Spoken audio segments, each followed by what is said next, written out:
Dawn broke across the Texas prairie, morning light streaming through the weathered wooden gate of a sprawling ranch. A thin young woman stepped down from an old bus, clutching a worn suitcase to her chest, exhaustion and desperation written across her face. She approached the substantial wooden ranch house, her eyes filled with equal parts hope and fear. A tall man in a work shirt and cowboy hat stood near the horse corral, checking on his animals, his face shadowed by the wide brim. She trembled as she spoke. "Please, just give me any job. Anything at all." He looked up, his eyes deep and measuring, and replied, "Can you stay?" Isabella Torres was 27 years old and had learned that desperation changes the shape of your dreams. What had once been hopes for a career, for stability, for a normal life had shrunk down to a single prayer. "Please let me feed my son today." She was a single mother to 6-year-old Mateo, a bright boy with curious eyes who deserved so much more than the chaos Isabella had barely managed to provide.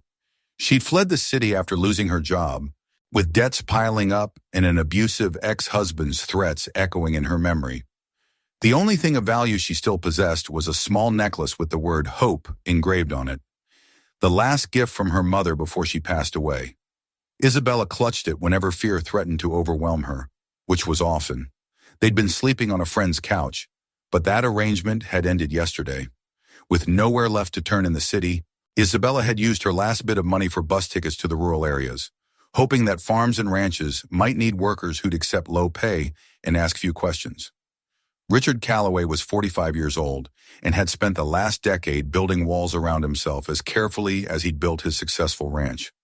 After his wife died in a riding accident, he'd thrown himself into work, expanding his property to thousands of acres, becoming wealthy and respected. People in town called him the rich loner, a man who provided jobs and paid fairly, but kept himself at a distance, communicating in brief sentences and avoiding any social gatherings. His only companions were his horses, his ranch hands, and memories he tried unsuccessfully to outrun. He still kept his late wife's saddle in the barn, cleaning and polishing it every week, as if she might return to use it. It was the only piece of the past he allowed himself to tend. That morning, Richard was checking the new foals when he noticed figures at the ranch gate. A woman and a small boy, both looking lost and desperate. He'd seen this before. People seeking work during hard times, but something about the way the woman held the child close made him pause. Isabella approached slowly, Mateo's hand gripped tightly in hers. Up close, Richard could see that her clothes were clean but worn thin, her face showing the particular exhaustion that comes from months of stress, not just a bad night's sleep. "Sir," Isabella said, her voice barely steady, "I can cook, clean, tend gardens, whatever you need. I'll work hard for very little. My son and I need somewhere to be." She didn't say somewhere to live or somewhere to work. She said somewhere to be, and the honesty of it struck Richard somewhere deep. He studied her face, saw the pride she was swallowing to ask this, saw the fierce protectiveness in how she positioned herself between him and her son. He saw himself years ago, newly orphaned, begging for work at a different ranch. "Can you stay as family?" The words came out before he'd fully thought them through, but once spoken, he didn't take them back. Isabella stared at him, confusion mixing with disbelief. I don't understand. I have ranch hands, workers, employees," Richard said quietly. "What I don't have is family. If you're looking for just a job, I can offer that. But if you're looking for somewhere to belong, that's a different question."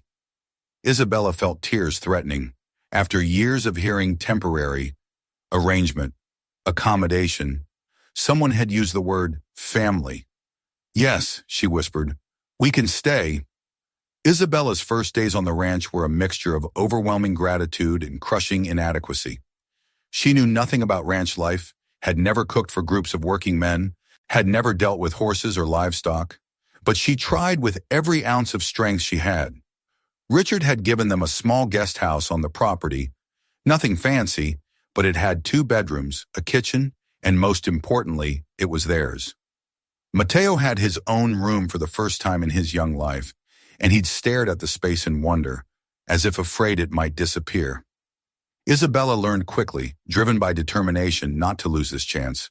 She woke before dawn to prepare breakfast for the ranch hands, studied online recipes during Mateo's afternoon rest time, and stayed up late cleaning and organizing. Her hands, already worn from years of hard work, developed new calluses.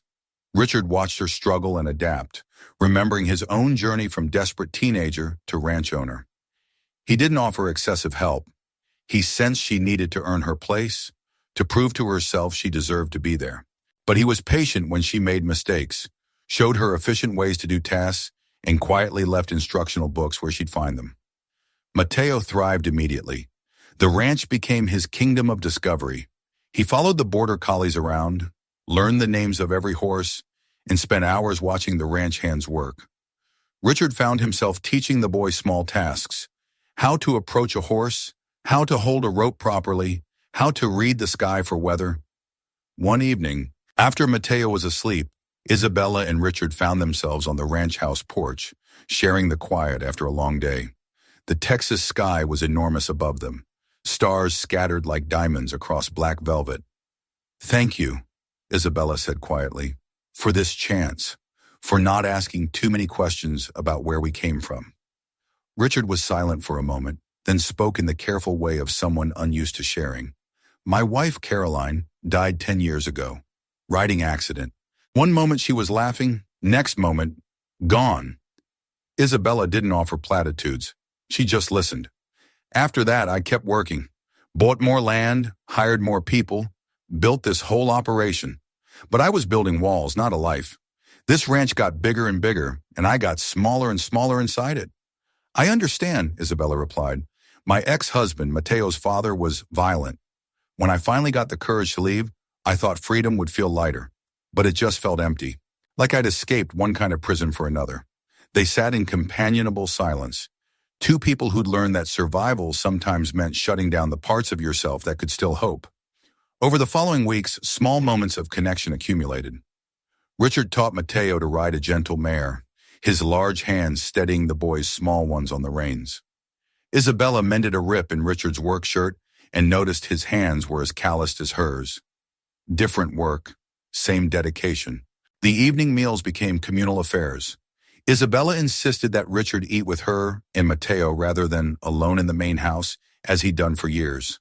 The ranch hands often joined them in the big kitchen, and the space filled with conversation and laughter in a way it hadn't in a decade. Isabella noticed she'd started unconsciously including Richard in small domestic rituals. She'd set out 3 coffee cups in the morning instead of 2. She'd ask Mateo to draw pictures for the 3 of us. She'd think in terms of we when planning meals or activities. Richard found himself changing his patterns too. He'd avoided his late wife's favorite spots on the ranch for years, but now he showed them to Isabella and Mateo. The hill where Caroline had loved to watch sunsets. The grove of trees where they'd planned to build a tree house for children they never had. One afternoon, as they worked together in the vegetable garden Isabella had started, Richard pulled out the necklace he'd worn hidden under his shirt for 10 years, his wedding band on a chain. He looked at it for a long moment, then carefully placed it in his pocket rather than back around his neck. "You don't have to stop loving her," Isabella said gently. "I'm not stopping," Richard replied. "I'm just making room for something else too." That evening, Mateo fell asleep on the porch swing between them, his small body warm and trusting. Richard carried him to bed, tucking him in with a tenderness that suggested he'd practiced this in dreams for years. When he returned to the porch, Isabella was holding her hope necklace, looking out at the ranch. "I wore this every day as a reminder that I had to keep hoping," she said, "but I think I've been confusing hope with desperation. Real hope isn't just wishing for rescue. It's believing you can build something worth keeping." Richard sat beside her. "I think you're right. And I think maybe what we're building here is worth keeping." The next morning, Isabella woke to find Richard already in the kitchen, attempting to make breakfast. His pancakes were misshapen. The coffee was too strong, but the gesture of trying to care for them in return made Isabella's throat tight with emotion. She realized she'd unconsciously prepared 3 coffee cups again, but this time she noticed, and she smiled. The peace they'd built was shattered when Charlotte Calloway arrived unannounced in her luxury SUV. Richard's younger sister was everything he wasn't: polished, urban, ambitious, and utterly convinced of her own superior judgment. "Richard, we need to talk about your situation," Charlotte said, barely glancing at Isabella as she strode into the ranch house as if she owned it. Charlotte was a successful businesswoman in Dallas, and she'd heard through family channels about Richard's charity case living on the ranch. She'd driven out immediately, armed with opinions and intentions. "Isabella is working here," Richard said carefully. "She's been a tremendous help." "A tremendous help?" Charlotte laughed coldly. "Richard, she's a nobody with a child, no qualifications, and clearly she's taking advantage of your isolation. I've already contacted a professional ranch management service. They can send someone qualified." Isabella, who'd been clearing lunch dishes, froze. Mateo, playing with toy horses nearby, looked up with worried eyes. "That won't be necessary," Richard said, his voice hardening. But Charlotte was just getting started. She'd arranged a family gathering, calling in cousins, family friends, and business associates under the guise of a ranch celebration. In reality, it was a stage for her to demonstrate why Isabella didn't belong. At the gathering that evening, with dozens of well-dressed guests milling about the ranch house, Charlotte made her move. "I'd like to make a toast," she announced, her voice carrying across the room. "To my brother Richard, who's always had such a kind heart, sometimes too kind. Some people might take advantage of that kindness, might see a wealthy rancher and think they've found a meal ticket." She looked directly at Isabella as she spoke. "Tell me, Miss Torres, did you plan this? Show up desperate, play on my brother's loneliness, use your child as sympathy bait? Did you think you could transform from penniless drifter to ranch wife?" The room fell silent. Isabella felt every eye on her, felt the judgment and curiosity. Her face burned with humiliation, and she wanted to run, to grab Mateo and disappear into the Texas night. But Mateo stood up, his small voice clear in the awful silence. "Don't be mean to my mama. She works harder than anybody." Richard had been across the room, but he moved quickly to stand beside Isabella and Mateo. He removed his cowboy hat, a gesture that in ranch country signals serious business, and placed it deliberately on the table. "Charlotte, you're my sister, so I'm going to say this with as much respect as I can manage," Richard said, his voice carrying the authority of a man used to running a large operation. "You don't understand the first thing about what I need." He turned to face the gathered crowd. "For 10 years, I've run this ranch alone. I've been successful by every measure except the one that matters. I've had no one to share breakfast with, no one to laugh with at the end of a long day, no one to remind me that a house is different from a home." He looked at Isabella, and his voice softened. "This woman arrived with nothing but courage and her son. She didn't ask for charity. She asked for a chance to work, to contribute, to be part of something. And in doing that, she gave me back something I thought was gone forever. A reason to come home." The crowd murmured, some disapproving, some clearly moved. Charlotte wasn't finished. "Richard, think about what you're saying. Think about the business implications, the family reputation." "I am thinking," Richard interrupted, "I'm thinking that reputation built on coldness isn't worth having. I'm thinking that success without family is just isolation with better furniture." Then as the entire room watched in shock, Richard knelt before Isabella. From his shirt pocket, he pulled out a simple gold ring. Not his late wife's, but one he'd bought in town that afternoon, a decision he'd made before Charlotte had ever arrived. "Isabella Torres," he said, his voice steady despite the momentous nature of what he was doing. "I can't promise this will be easy. Being with me means dealing with people like my sister, means navigating a world that will judge you.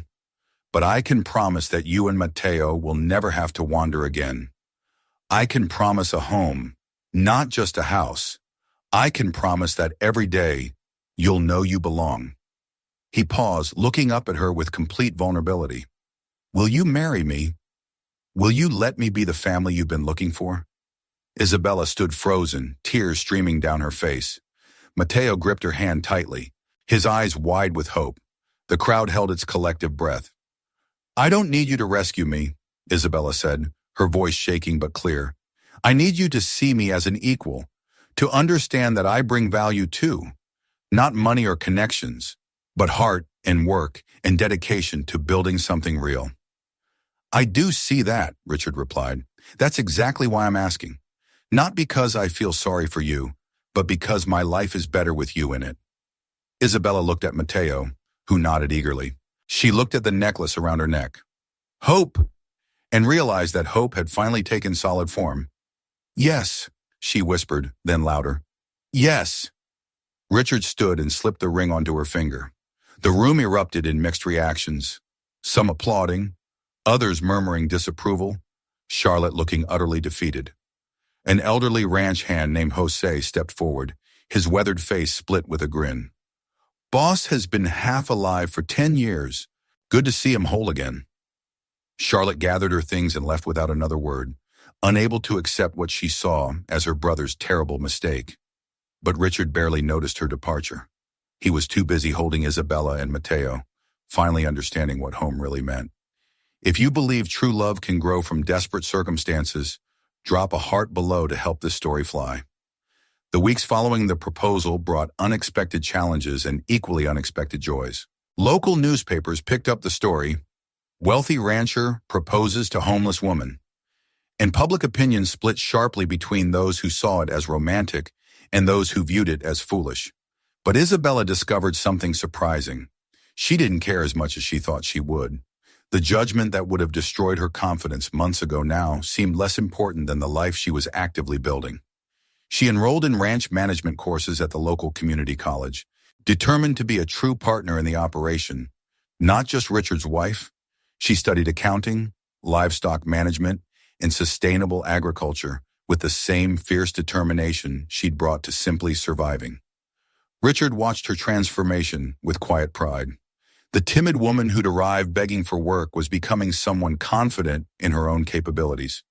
He'd offer help when she asked, but mostly he stepped back and let her find her own way. I spent so long being ashamed of needing help, Isabella told him one evening as they reviewed financial records together. I thought accepting assistance meant I was weak, but there's a difference between dependence and partnership.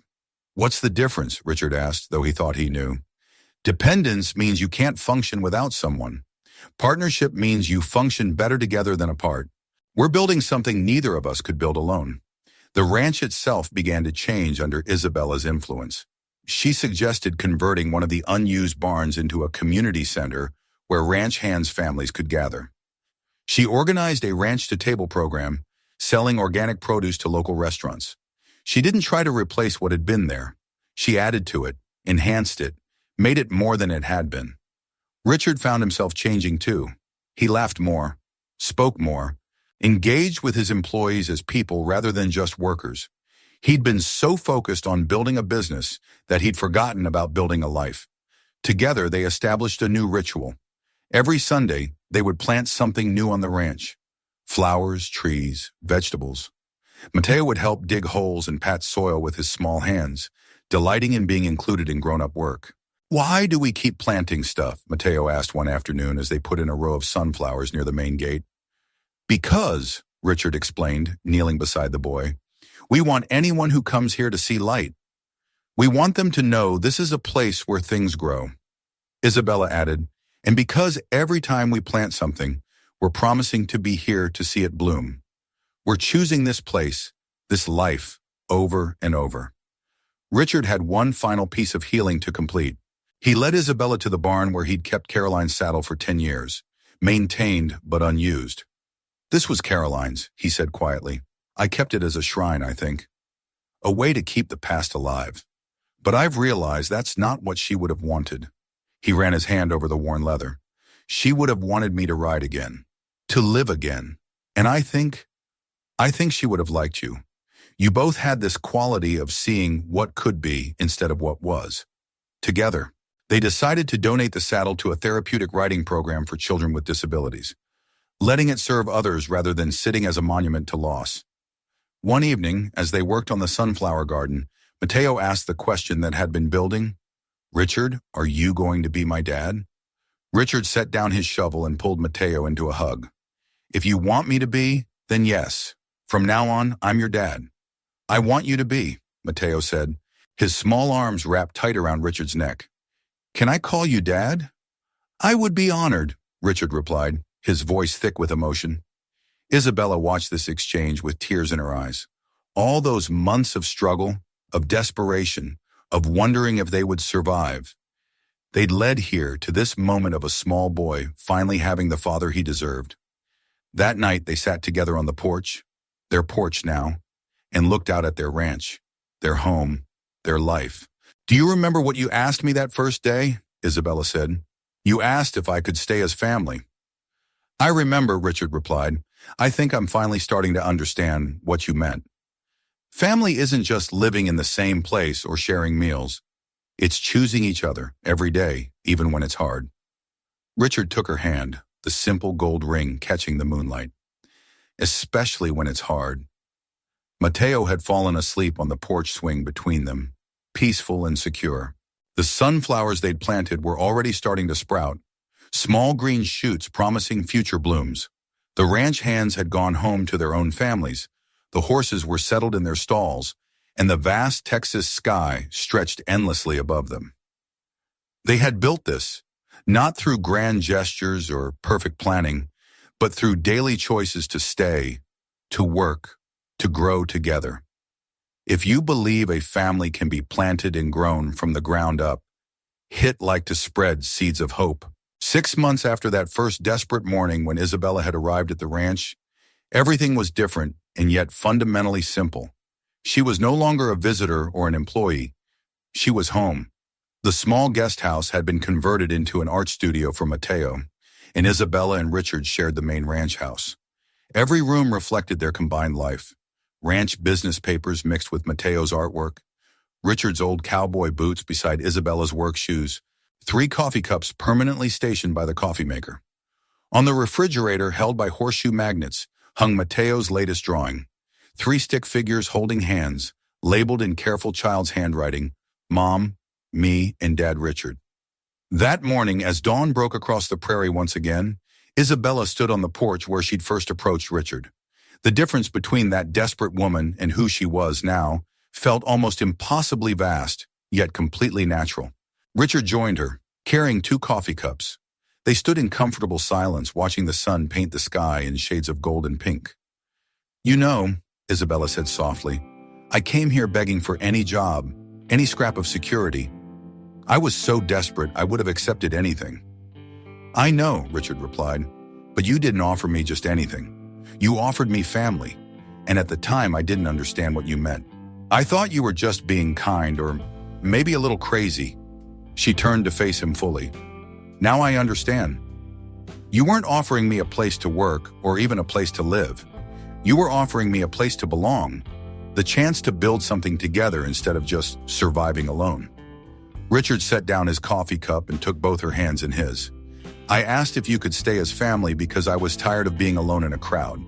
I needed family more than I needed an employee. You gave me that. You and Mateo gave me a reason to make this house a home again." "We're still building it," Isabella said, "still figuring out how to be a family." "That's what families do," Richard replied. "They build themselves day by day, choice by choice." At that moment, Mateo came running out of the house, already dressed in his miniature cowboy hat and boots, ready for the morning feeding routine he now helped with. "Dad! Mom! Can we check if the sunflowers bloomed yet?" he called out. Together, the 3 of them walked down to the main gate where they'd planted the sunflowers months ago. The flowers had grown tall, their bright yellow faces turning toward the morning sun, creating a welcoming path to the ranch. "They bloomed," Mateo whispered in awe, as if witnessing a miracle. "They did," Isabella agreed, kneeling beside him, "because we took care of them, because we were here every day, making sure they had what they needed to grow." Richard joined them, his hand on Isabella's shoulder, his other hand ruffling Mateo's hair. "That's what we do for each other too. We stay, we care, we grow together." They stood there for a moment, 3 people who'd found each other in desperation and built something beautiful through daily choice. The ranch stretched out around them, thousands of acres of land, but more importantly, acres of possibility, of future, of family. Later, as Isabella prepared breakfast and Mateo set the table for 3, and Richard checked on the morning ranch operations, she realized that the necklace she wore, Hope, had taken on a new meaning. Hope wasn't just wishing for rescue anymore. Hope was planting sunflowers and believing they'd bloom. Hope was 3 coffee cups set out each morning. Hope was a small boy calling someone dad and meaning it. Hope was choosing every single day to stay and build and grow. Isabella touched the ring on her finger and smiled. They had finally arrived home. Family isn't where you're born, but where you're chosen and where you choose to build, day by day together. If you want more stories where kindness and love mend broken places, hit subscribe. The next story might touch your heart. Subscribe for more powerful stories of finding family and home. Hit that bell.